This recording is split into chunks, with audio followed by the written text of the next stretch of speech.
of Equality Texas. Equality Texas is the largest statewide organization that's dedicated solely to securing full equality for LGBT Texans. We're here today as part of National Crime Victims' Rights Week, and we're here to talk about a problem and also to talk about solutions.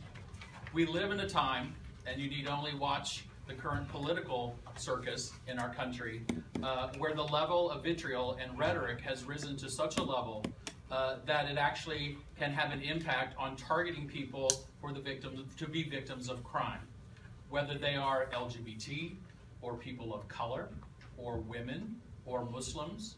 This othering has reached a level that is unacceptable, and it's unacceptable because this othering can result in physical violence against people just because they're different. We're fortunate enough here in Austin to live in a community that has proactively, as a community, worked to deal with issues of bias-motivated crime.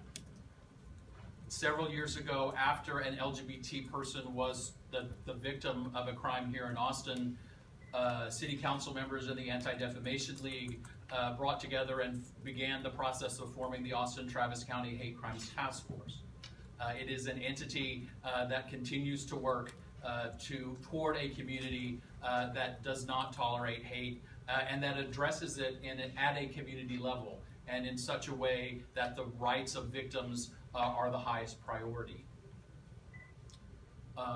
We have here today, and you will meet shortly, Michael Dominguez, who is a former Austinite who unfortunately was the victim of a crime where he was assaulted in Dallas.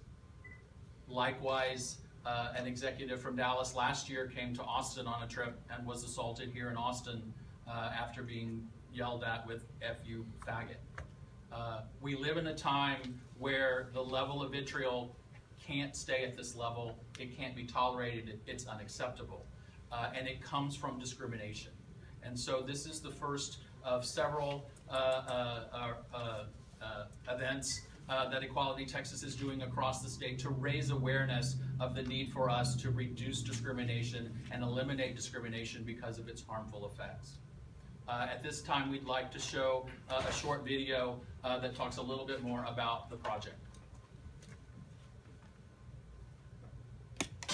Live from Victory Park. A brutal attack leaves a neighborhood shaken. The LGBT community tonight asking for more protection. 3 gay men who been violently attacked. They were saying a lot of stuff like, stupid fag. I was stabbed behind my neck here, cut here on the side of my eye. I was stabbed here behind my arm as well. I think that's probably more of a defensive wound from, putting my hands up, stabbed on my side right here. Michael Dominguez was attacked in October 2015 after leaving a bar in Cedar Springs in Oak Lawn. He collapsed in a nearby grocery store parking lot. I said bye to the door guy. He was a guy that I appointed with, so I remember waving by and I walked out. And the last thing I remember was just feeling something hit me in the back of the head and just this heat over my entire body. And then I woke up in the trauma unit. Life was really ugly after what happened in 2011. Burke Burnett was 26 years old when he was the victim of a hate crime near the East Texas town of Paris. He was beaten up, stabbed, and thrown into a fire. I had lacerations above my eyebrow right here. I had third-degree burns all up and down my arm and on both sides. I had a puncture wound in the back from either a knife or a broken beer bottle. I had a huge laceration right here. I was lucky enough to get to see arrests made and convictions, and so I got to see justice done. And unfortunately, I'm an anomaly in that regard. Not a lot of people that are attacked that way get to see the people who did it to them get arrested and go to jail. Said he was healing up, he was feeling fine. Survivors of an attack that happened in East Dallas. Now Burke and Michael are providing emotional healing to victims of violent crime with the non-profit organization SOS, Survivors Offering Support. We offer one-on-one counseling. Burke and I act as kind of first responders to reach out to some of these people and just say, hey, it's a whirlwind right now. You're in the eye of the storm. If you need somebody to kind of help take your hand and ground you in the middle of all this crazy, we can help you through that. We offer help with their medical bills. We offer assistance with referring them to counselors. We offer assistance with how to talk to your detective. What to expect from the process, because whenever something like that happens to you, violent crime, if you're a survivor of a violent crime, you are shaken up. It's about transgender bathrooms in your child's school. In the midst of divisive rhetoric, there's an alarming increase in hate crimes in Dallas. Dallas police and the LGBT task force are stepping up security in Oaklawn after at least 15 reported attacks against gay men. We've got lights, we've got cameras, we've got support groups in place. If another attack like that happens, I know that the Dallas Oaklawn community is well prepared to respond to it. We're living at a time where there are tremendous strides in LGBTQ rights. The passing of marriage equality, states and cities are adopting equality laws for trans people protection, and that's fantastic. But I think that we're also at a point where it is completely okay to publicly vocalize a hatred for religion, a hatred for sexual orientation, a hatred for race, by very, very prominent public figures, presidential candidates. 10, 15 years ago, a lot of people weren't super hopeful that we'd ever have marriage equality. Here we are. I've got a ring on my finger, I've got a husband at home, and life is really, really big and beautiful. I've got an awesome family. They are the center of my world. And so that gives me hope that, the other changes that need to be made, I think we're all on the right side of history. Vote. Vote with your heart. Vote on the side of equality and human rights, because the more that we have people enabling hatred, the more that hatred is going to manifest itself in very physical ways. I'm somebody's son. I'm somebody's brother. I'm somebody's cousin, somebody's nephew, grandchild. Everybody has somebody. And just imagine if you got a phone call saying that they're dead, they were left to bleed out on the street. Discrimination is not a Texas value. Embrace dignity and respect for every Texan. Join Equality Texas.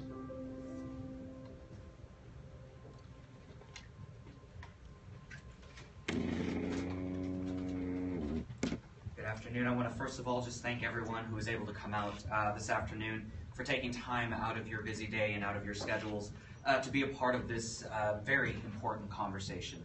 A conversation that has been had for decades behind closed doors amongst frightened people. A conversation that has driven activism and cries for change since before some of us were born. A conversation that's as old as time itself. One of hate and violence that is born from it. Of the countless lives that have been affected by it over the years. Lives that were lived very differently, yet tragically ended and altered the same. Lives cut short and affected by people who are unwilling to be understanding, incapable of human empathy, devoid of compassion. Gay lives, Jewish lives, trans lives, black lives, human lives.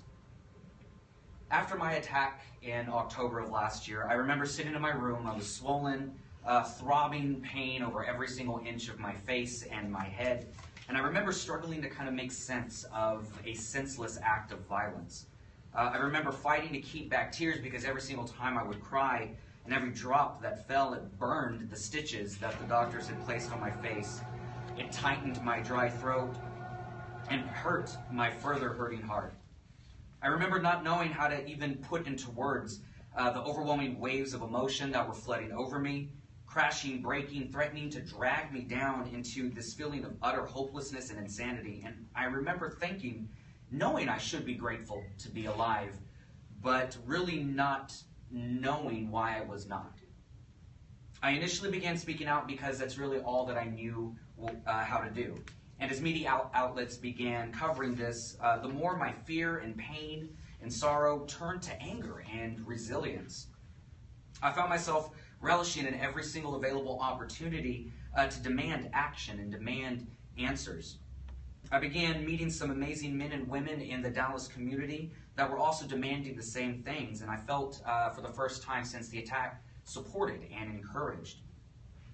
As the months went by, there was news of a third attack, a fourth, a seventh, a 10th, a 15th. Our community was under siege, and I was getting angrier and more determined to do something. I was demanding more answers, and I was demanding them louder, and demanding them to be taken seriously. And voices around me were being raised and finally being heard. And for the first time since October 2nd, I was beginning to make sense of the senselessness that came from the attack that happened to me. I was finding my voice and finding my purpose. Myself and Burke, who you saw in the video, who himself is a hate crime survivor, we founded SOS Survivors Offering Support as an idea and as a cause to really help other people make sense of their own tragedy, to kind of guide them through the pain and the struggling that they were experiencing. And it was created to begin a larger conversation about hate and acceptance that we all face on a daily basis, about love and human respect. Over the last few years, the word equality seems to have permeated the media. We've celebrated a lot of victories in LGBTQ rights. We've seen marriage equality become a reality. Many states and cities have begun adopting measures to protect the rights of trans individuals. Unfortunately, we've also been faced with the very stark reality of some defeats. The conversation has become more and more heated, and the anger has begun to bubble over to the surface. And by the time in the last few months that presidential nominees were announced, it seems our country was very much and very obviously split into two entities. I'm eternally grateful for organizations like Equality Texas, who have championed for those who can't champion for themselves. The work that they do to heal the wounds left on people in our community by discrimination and hatred and violence is invaluable. The impact and inspiration that is a result of their tireless work in attempting to prevent and right the wrongs that bigoted legislation would attempt to inflict can never adequately be measured. Thank you to everybody who had a hand in crafting this PSA. Thank you guys for inviting me to share briefly, although at this point I don't know how briefly it's been, my own experience and my journey. Thank you to Chief Acevedo for championing, as long as I've been a citizen of Austin, an environment that refuses to accept discrimination in this city. Thank you for also seeing the need for a greater conversation on how you and your department can not only prevent, but also aid the survivors of these crimes in moving on with their lives, to flourish rather than succumb to the events that have happened to them. My community that is watching and is here supporting, thank you for saying no to hate. Thank you for saying no to discrimination. Thank you for expecting and demanding more of us. I want to challenge you guys today. Each of us holds within us the power to end the cycle of violence that our community has endured for decades. We do this by continuing this conversation openly and honestly, not only with our advocates and allies, but with ourselves. Oftentimes in our quest for quality, we forget what exactly equality entails. Our struggles are not the only ones being endured, our stories are not the only ones being told, and our voices are not the only ones being silenced. Monica Loera is a trans woman from Austin who was murdered on January 22nd of 2016. Shade Schuler was another trans woman of color from Dallas, Texas, whose body was found July 29th of 2015 in an open field. Ty Underwood is a trans woman of color from Tyler, Texas, was murdered on January 26, 2015. Women whose lives were cut short in brutal, senseless crimes of hate, bigotry, fear, and inequality. Violence from outside our community continues to affect our minorities and trans brothers and sisters, and until we speak openly and honestly about this epidemic, we don't want equality, we want privilege.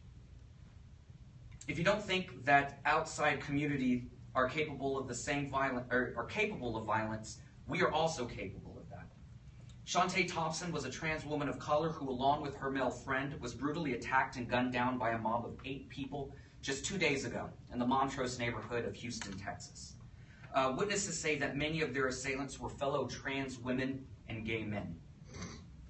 This community was built on the backs of our trans brothers and sisters of color. We cannot continue to deny that the community that they fought so fearlessly for is fractured. We have the power to heal us. In order to achieve equality,